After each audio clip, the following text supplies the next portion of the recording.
DoorDash versus Uber. What up, internet world? It's your boy Jermaine, back with another video. So in this video, I thought I would talk about DoorDash and Uber, and I thought I would talk about some things that you probably don't know about the two companies, because I think a lot of people, when they hear of DoorDash and Uber, they probably think, oh yeah, they're app companies and they're kind of the same, okay? They're totally not the same. Uber, on the other hand, Uber started off in San Francisco. I remember I first started driving for Uber about 11 years ago. And Uber was just, they're a little bit more gangster with their whole tactics, bro. I remember picking up people from San Francisco, and if they were going to the airport, I was always nervous because they had this thing going around where the taxi administration was fighting against Uber. And basically, they would see Uber drivers dropping passengers off at the airport, and they would get like some undercover like cop there, and they would write the Uber driver a ticket, and then they would impound the Uber driver's car, okay? Now, if y'all think that's crazy, it was a 1-800 number going around on YouTube and Facebook talking about if your car gets impounded, you call this 1-800 number and there's going to be a lawyer on the phone and the lawyer is going to get your car back. And back then I was thinking, bro, that's crazy. Like how many people's cars are going to get towed and how much money are they going to spend getting cars back? Like, why won't they just like wait until they can operate illegally, right? But no, Uber's whole deal was, we got all this money from all these investors. We're just going to keep the business running regardless of all the legal expenses that we run into. We'll just pay off these legal expenses. And we also know one thing, they can't catch all the drivers, right? So guess what? Over time, it worked. It actually worked. Over the course of years, Uber has basically replaced the taxis, right? And Uber has done this all around the world. Like, they've entered markets and they've flooded the markets. They've gave drivers all sorts of incentives. They've got taxi drivers to switch taxis and drive for Uber. Bro, the amount of money that Uber has to spend to stay afloat is crazy. Their expenses are insane. All the things that they have to jump through that DoorDash don't have to deal with, like the sexual harassment claims, underage kids getting picked up. That's a big problem with Uber. Car accidents, right? Drivers drinking.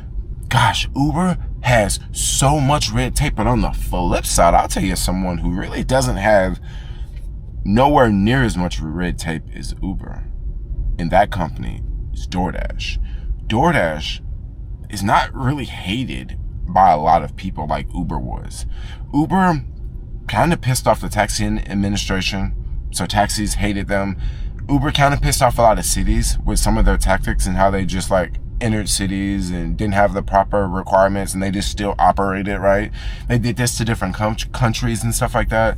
Also, there's been so many driver protests because in some cities, especially like in Europe, taxi drivers really don't like Uber because of the whole medallion thing, and they're just losing out on money, and they have to do all this work to be a taxi driver in that particular country.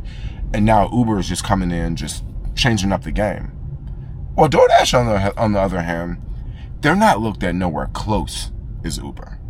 The other day, I was just looking at DoorDash's stock price, and I was looking at Uber's stock price, and Uber was around $100. DoorDash was around $250. But don't let those numbers, those numbers really mean nothing. It really boils down to the market cap of the business and also like how the business is growing, okay? Uber, on one hand, doesn't look like it's going to continue growing in the future. And the reason why a lot of people say this, because they've had a lot of negative publicity. They came in, they basically decimated the taxi administration, and looks like right now the autonomous cars are about to decimate Uber's business, okay? So Uber they invested in autonomous cars for a couple years, but then that kind of fell apart. And if you're not investing in autonomous cars and you want to be Uber or Lyft, you might not be in business long, because we got companies like Waymo and Zoox and also Tesla that's probably going to eat your lunch before you're able to get to the cafeteria. So on the flip side, Uber, it looks like Uber's days is numbered.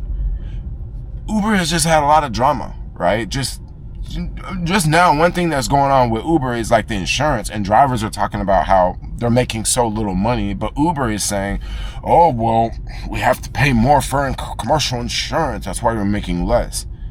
With DoorDash, this is not a thing.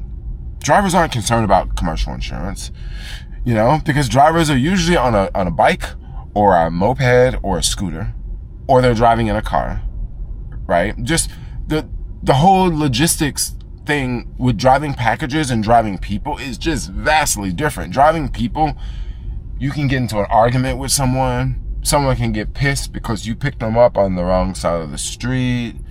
You know, someone can get into the car and they're aggressive, or maybe they smell like some sort of weird smoke. Maybe someone gets a dog and, you know, you have to accept them into your car. Like, you basically have to. And I know a lot of Uber drivers are going to watch this and they're going to say, well, I'm not going to let anyone get into my car with a dog. Well, there has been plenty of Uber drivers who have been deactivated because someone that they were going to pick up had a dog and they said, no dogs in my car, and they got deactivated, because you cannot turn a person away just because they have a dog driving Uber. However, with DoorDash, you don't have to worry about this. No one's getting in your car, bro. Like, no one's getting in your car. Like, I've even heard of some DoorDash drivers, they will do DoorDash in their car and they will have their dog in their car with them. That way they don't have to leave their dog at home. Now, I don't know if that's what you're supposed to do. I don't know if it's a requirement or not, or maybe they don't just say anything. But the companies are vastly different, bro. Like, they are. DoorDash is definitely gonna have different hours that is busier than Uber. Uber is basically like rush hour in San Francisco.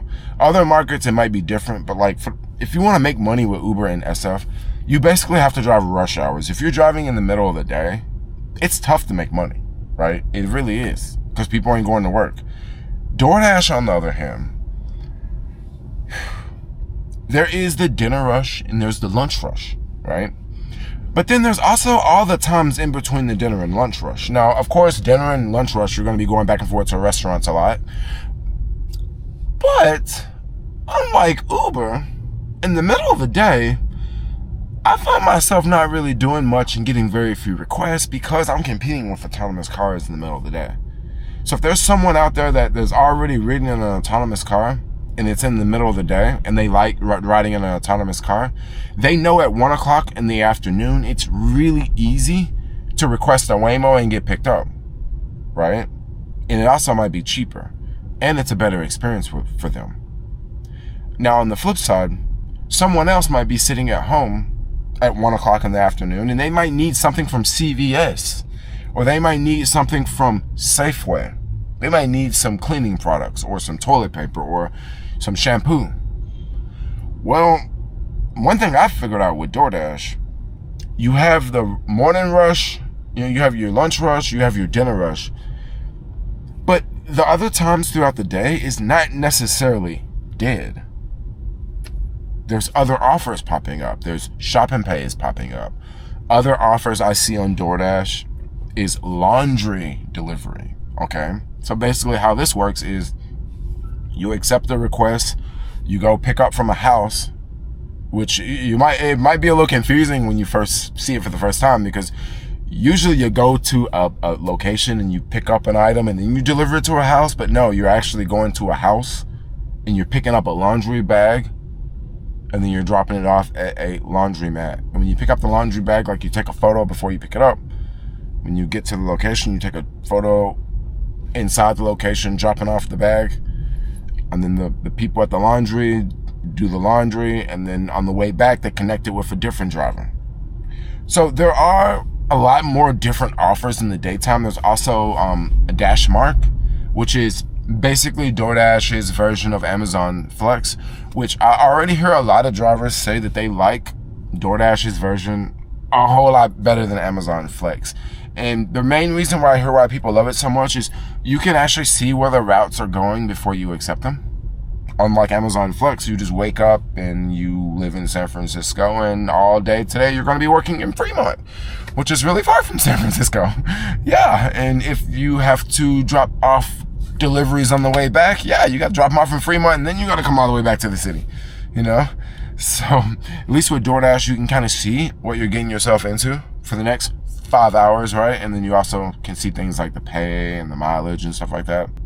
On Dashmark, I heard Dashers really love the feature that DoorDash added where you can scan packages. Like, let's say you're picking up 10 different packages from like a Dashmark and you're delivering them to 10 different addresses. A lot of times when you're driving for Amazon Flex, you have to organize all the packages, and you might have 50 packages. So you have to go back and organize them and write 1, 2, 3, 4, 5 each on each package. Well, DoorDash added this option where like you can scan the package and it'll tell you what number drop off it is, and that's like game changer, yo. But also, to qualify for Dashmark in a lot of markets, you have to have like a pretty high acceptance rating, like maybe 70 or 90%. And then the flip side with that is having a higher acceptance rating on DoorDash, meaning that you're going to be suckered to take all those little $5 offers that DoorDash wants to give you. At least on Uber, to get decent orders, you don't have to have an acceptance rating of a certain level. But at the same time, it looks like more people are going to be switching from Uber to DoorDash, because just recently I've been experimenting a little bit more with the DoorDash app. And let me tell y'all, when it comes to like shopping pays, DoorDash has got it, bro. Like they've got it. And also when it comes to deliveries, it seems like DoorDash is a little bit busier than Uber.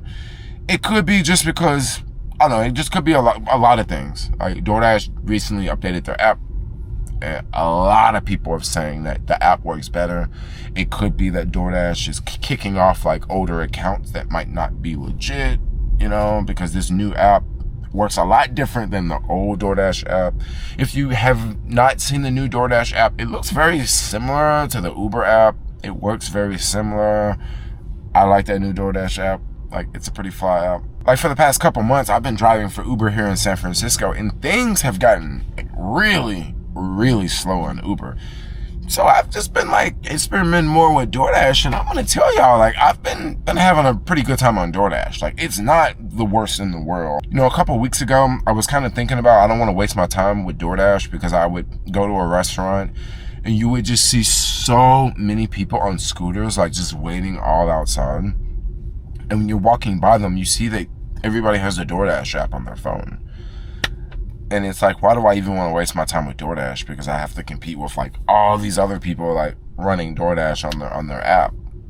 I don't know, the past couple weeks, I've been running DoorDash, and forget about all those other people. I've been getting some real good offers, like some fly offers. Like the shopping pays, I'm really surprised with on DoorDash. Like, they work really well. Like, shopping pays on Uber are legit, and I'm more used to doing shopping pays on Uber. And it's also, the shopping pays work better on Uber, especially if you're trying to substitute an item or switch an item, or you go to a store and the person wants something in the size that they request is like 20 ounces, but the store, only thing they have is like a 19-ounce version.